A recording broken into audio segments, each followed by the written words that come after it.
Welcome to Chaswikasri YouTube channel. అసలు శ్రీశైలం జ్యోతిర్లింగమా, శక్తిపీఠమా?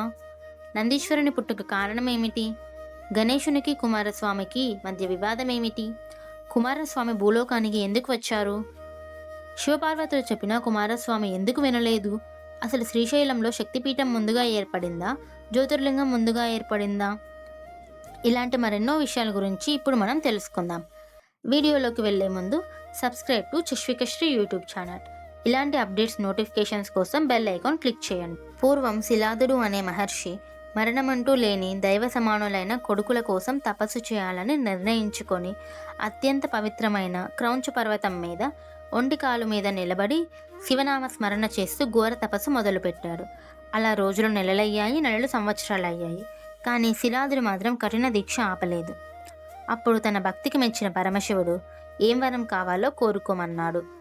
అప్పుడు శిలాదుడు, ఓ పరమేశ్వర, నా తపస్సుకు మెచ్చి నన్ను కరుణించావా? ధన్యుడి స్వామి, నాకు నిత్యం శివభక్తితో ధర్మబద్ధంగా ఉండి చావనేదే లేని కొడుకులని ప్రసాదించమని కోరాడు. అది విన్న పరమశివుడు ఒక క్షణం ఆలోచించి, నీవు ఒక యజ్ఞాన్ని ప్రారంభించు, అందులోని అగ్ని నుండి నీకు ధర్మబద్ధమైన నిత్యం శివభక్తి గల కుమారులు బయటికి వస్తారు అనే వరాన్ని ఇచ్చాడు. అలాగే శివుడు చెప్పినట్లు శిలాదుడు యజ్ఞాన్ని ప్రారంభించాడు. అందులోని అగ్ని నుండి నంది, పర్వత అనే ధర్మబద్ధమైన చావనేదే లేని కుమారులు బయటికి వచ్చారు. అయితే పర్వతుడు నిత్యం శివ పూజలు చేస్తూ శివుడి కోసమే ధ్యానం చేస్తూ ఒక ఋషిలా పెరిగాడు.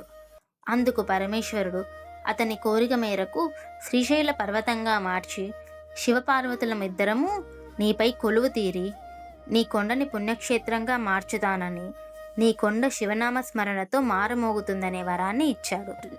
కానీ నంది చిన్నప్పటి నుండి వేద శాస్త్రాలు నేర్చుకుంటూ నిత్యం శివనామ స్మరణతో భయమంటూ లేని శివభక్తుడిగా పెరిగాడు. ఒకనాడు శిలాదుని ఆశ్రమానికి మిత్రవరుణులు అనే దేవతలు వచ్చారు. నంది తమకు చేసిన అతిథి సత్కారాలకు పరవశించిపోయిన మిత్రవరుణులు దీర్ఘాయుష్మాన్ భవ అని ఆశీర్వదించబోయి ఒక క్షణం ఆగిపోయారు.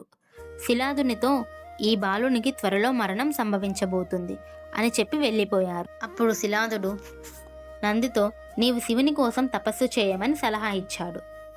శివుని కోసం తపస్సు మొదలుపెట్టాడు నంది. నంది తపస్సును మెచ్చిన శివుడు అతి తక్కువ సమయంలోనే ప్రత్యక్షమయ్యాడు. శివుని చూసిన నందికి నోట మాట రాలేదు. శివుడు, నీ శివభక్తికి మెచ్చాను, నీకు ఏం వరం కావాలో కోరుకోమన్నాడు. నంది తనకు తెలియకుండానే, స్వామి, నాకు ఎప్పటికీ మీతో ఉండిపోవాలనుంది అనే మనసులో అనుకున్నాడు.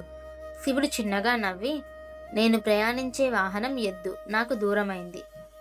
నీవు ఎద్దు రూపం మార్చుకుంటే నా వాహనంగా, స్నేహితునిగా, నా గణాలకు అధిపతిగా నాతో కైలాసంలో ఉండవచ్చు అనే వరాన్ని ఇచ్చాడు.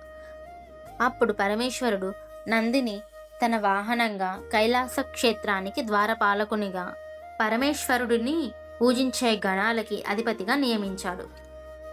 అయితే ఈ సంఘటన జరిగిన కొన్ని వేల సంవత్సరాల తరువాత ఒకరోజు పరమేశ్వరుడి మామైన దక్షుడు దక్షయజ్ఞాన్ని నిర్వర్తిస్తుంటాడు. అయితే ఆ యజ్ఞానికి దక్షుడు శివుణ్ణి, సతీదేవిని ఆహ్వానించలేదు. పిలవకపోయినా ఆ యజ్ఞానికి వచ్చినందువల్ల దక్షుడు సతీదేవిని చాలా దారుణంగా అవమానిస్తాడు.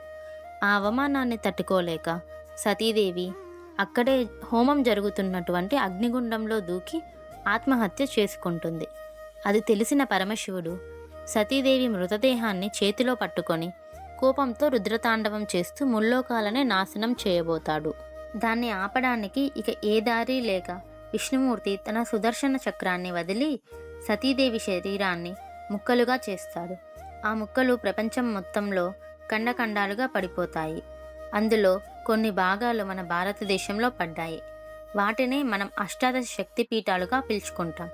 అయితే పర్వతుడు ఇచ్చిన వరం ప్రకారం ఆ భాగాల్లో సతీదేవి మెడభాగం శ్రీశైలం కొండ మీద పడి శక్తిపీఠం ఏర్పడింది. అంటే శ్రీశైలం కొండ మీద జ్యోతిర్లింగం ఏర్పడడానికన్నా ముందే శక్తిపీఠం ఏర్పడింది. ఇంకా ఇలాంటి మరెన్నో విషయాల కోసం పార్ట్ 2 చూడండి. Like, share, subscribe to Chaswikasri YouTube channel. ఇంకా మీరు మా నుండి ఎలాంటి వీడియోస్ కావాలనుకుంటున్నారో కామెంట్స్ రూపంలో తెలియజేయండి.